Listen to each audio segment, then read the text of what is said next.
Thanks, Tim, and thanks for the invitation today. And she was a complete giant. And if there's any doubt about that, my taxi driver, taking me from the station, said, so what are you in Cambridge for? I said, I'm speaking at a conference.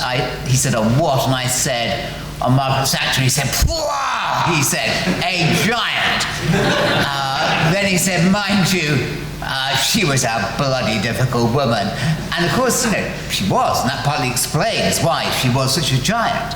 And, Donald, we were there. It was an extraordinary moment, November 1990. And I'd known her, as some of you will know, through my father in the Institute of Economic Affairs. And I remember her gate crashing one of my father's parties in Sevenoaks. He loved to have parties on Sundays and invite interesting people. And Patrick Cosgrave, there's a name, phoned up and asked if she could come, and she did. And she was just such a figure in my life and in the family life. And then when she stood down, I remember helping Robin Harris help find a researcher.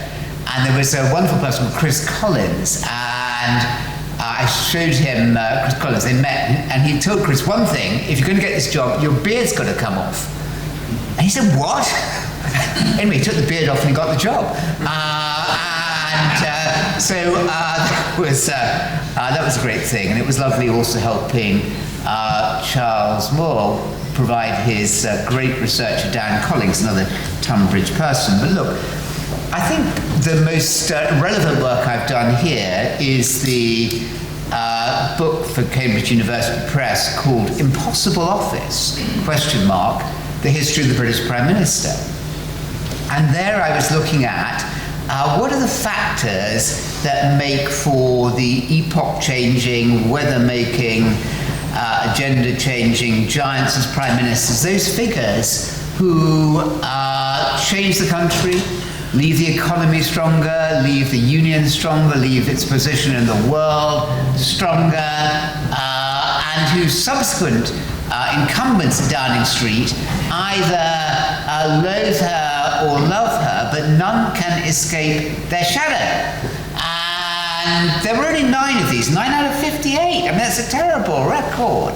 And what's really significant to us today is that nobody, since she stood down in that November day, November 1990, none of her successors have come anywhere close to being giants and to being anywhere listed, in my reckoning at least, people who in the future will look back on as giant incumbents of that office. And that begs the question, why is that so? And what was it that was so special about Margaret Thatcher? And the giants go all the way back to the first incumbent. I'm not going to go through all of them. The first incumbent, Walpole, who was there for the longest time, which was 21 years. And the next giant, who was William Pitt the Younger, was the second longest serving Prime Minister, and he was Prime Minister. He built the modern economy and the modern economic system and defended the country against a terrible threat from France in Napoleon during the Revolutionary and Napoleonic Wars. So, and the giants go on. Peel was the next. I'm going to stop there, actually. But these are figures who are extraordinary figures in British history. And so, now I'm not going to be talking about what she did. I'm not going to be talking about why she did it. I'm going to be talking about how she did it. What was it that was special about her? And in the slot I've got, I'm going to go through and I'm going to give, Donald will remember this from my history teaching, I'm going to give 5 factors about her personality which provide clues to how she was so impressive. By the way, the taxi driver this morning was going to vote for Farage at the next, who he thought had a similar strength and appeal. So 5 personal factors about her, and then 5 institutional factors, and then 5 factors largely beyond the leader's control, her control, bearing in mind that luck is important, but that great leaders also make their luck, and then finishing off with 5 windfall factors. So let's go through, that's a lot, that's 20 points to go through, and I'm going to go through them therefore quickly. And first factor, she had a difficult life, and she had overcome political disadvantage, disappointment. She had been sneered at, often by men. She was a woman. She was the first female prime minister. That's significant. And she had overcome enormous adversity. And you look at a lot of the politicians today, political leaders, you think, well, what adversity have you honestly come through? Because all the earlier 8 had profound adversity and difficulty in their life, which they had transcended. And she'd come to the disappointment also of Ted Heath's 3.5 years as Prime Minister and her unhappinesses during that. Secondly, she was a significant minister, and under 3 different prime ministers, and a cabinet minister, and not just that experience, but she'd been leader of the opposition. And that was something that none of her successors had, or if they had, only in a marginal way. And you need that. If you look at the prime ministers, and if you look up to the 5, including Boris, up to him, they had served in, between the 5, they'd served in 3 offices between the 5. The 5 before that had served in 23, and the 5 before that in 38. There's been an enormous collapsing of experience of the Prime Minister. She had it. Thirdly, she was formidably and seriously bright.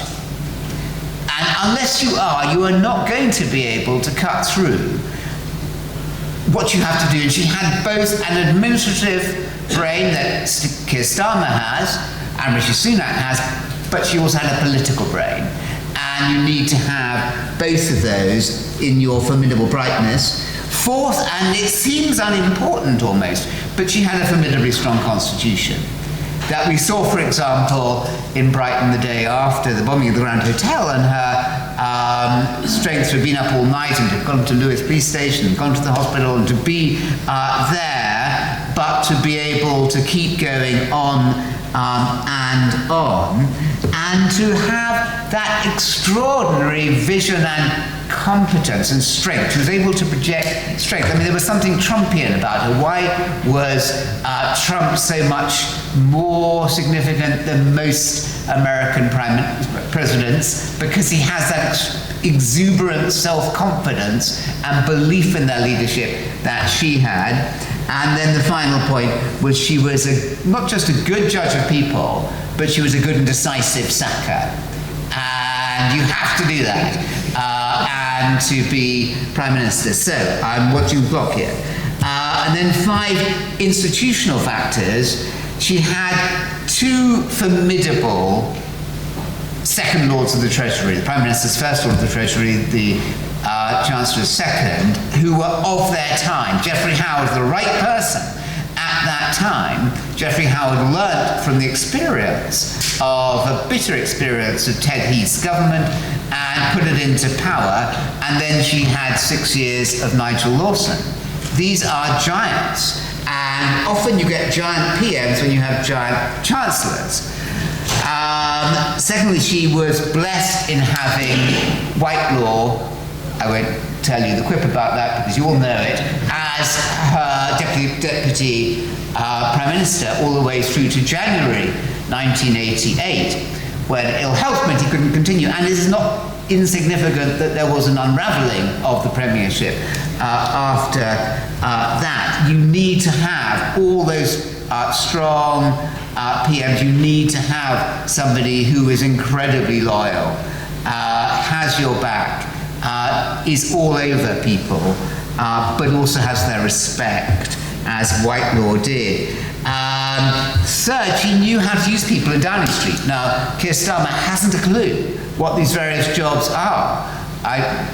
Maybe that's a bad example because it's obviously not a great Prime Minister, but all those who do know what the Cabinet Secretary does, know what the Private Secretary does. They just know who to trust, and she trusted enormously, as you know, Bernard Ingham and Charles Pole. She had a very small number 10. That's an interesting factor. The office has grown in size as the performance of the incumbents has diminished. Fourthly, the Conservative Party, the central office, the voluntary party was strong and was well led by a succession of executives and chairs. And finally, the EU, with the referendum in 75, that parked it.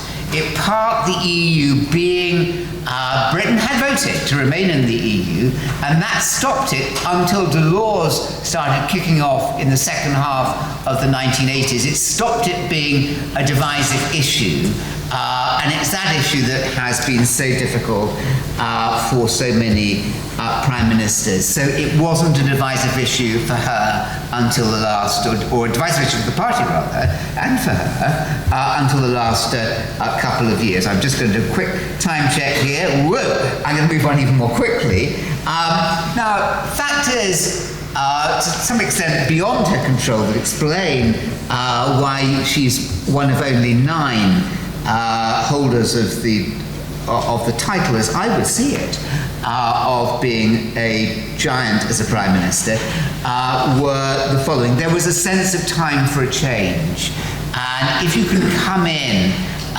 on the back of that, if you can ride that after a prolonged period of failure, that's very helpful.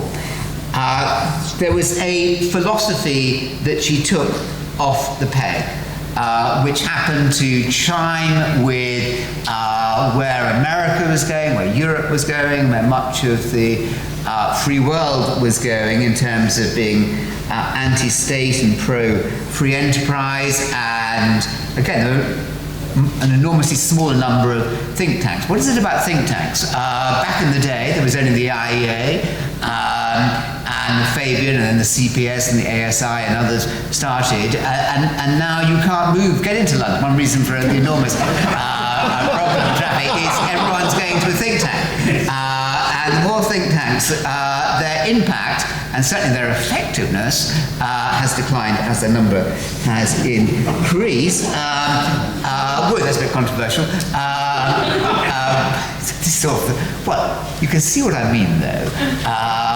It's difficult to say that the ability of think tanks to produce the right answers to British problems, which are massive, has, given that there are so many problems the British state is facing, it's hard to say. It might have been even worse without the think tanks. It's hard to say that they have significantly contributed to the quality of the decision making. And then her 4 years as opposition party leader was so formative in allowing, what does it do? It allows you to see the whole breadth and range of government and to perform well at PMQs. Next factor was the Conservative Party was relatively united and the opposition was divided.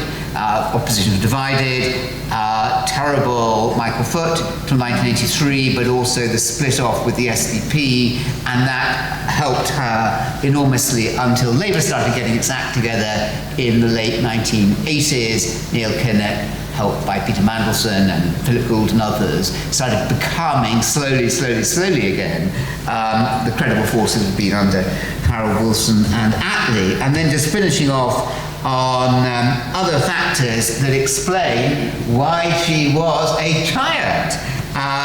She had 11 and a half years in power.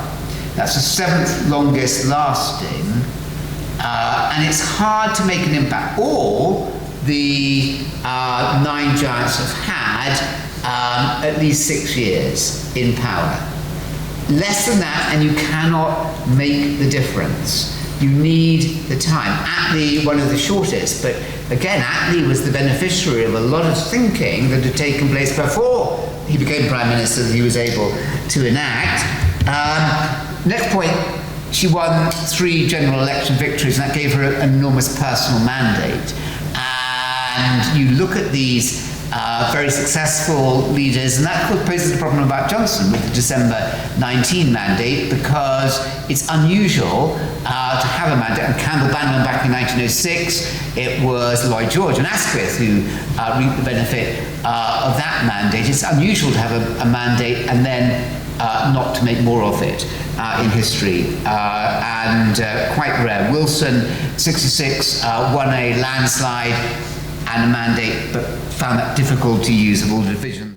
And again, if you look at those top 9 figures, they were there at times of war or times of great economic upheaval and turbulence, or of great famine, turbulence, Peel.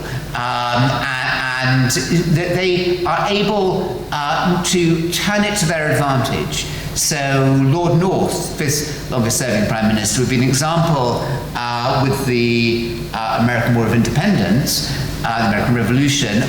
He was unable, North, to keep the 13 colonies within Britain's orbit. So it isn't good enough just to, it's advantageous to have a crisis, but you have to be able to command it. Asquith couldn't, left on the 9th of December 1916, Lloyd George took over and could command it. Chamberlain could not, 10th of May 1940, Churchill could. So you have to be able to have the skills to be able to turn that to your advantage. She had a strong economy, just the 2 final points. A strong economy significantly because of her own policies, but it's a lot harder to be Prime Minister if you're battling the economy all the time.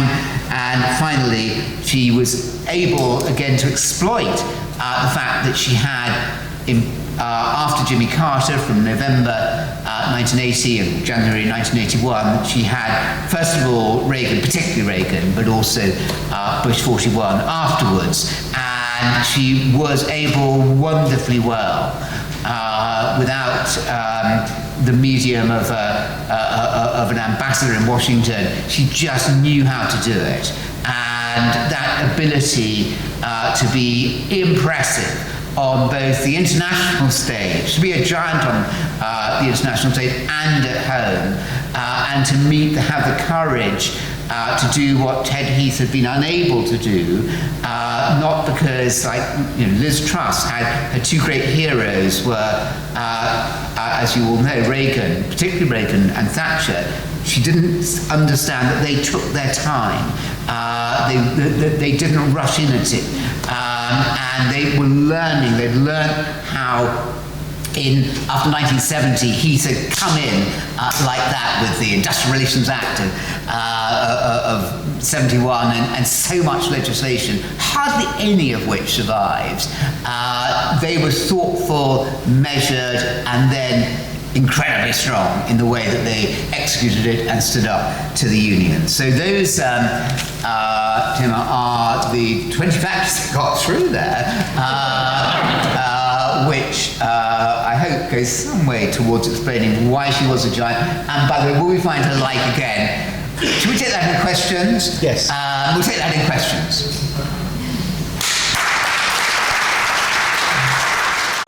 2 very quick questions. What can we learn from Trump in terms of decisive leadership? It's less obvious, but the need is arguably even greater. And the country is crying out for imaginative leadership, reform of the government, centre of government, making the British state effective again to do the work that it has to do, and to throw much more weight and responsibility to get dynamism, to get energy. Liz Truss was, the tragedy of Liz Truss Well, she was right in her general thesis and in many of the particular applications of the thesis. But that's only part of the picture. She wasn't obviously right in the way that she executed it. So we've got to have that leadership. If we don't have that quality of leadership, if we have 4 more years of stumbling, then Britain's standing, Britain's waste of its productive potential will further decline. So less obvious solutions need even greater in some.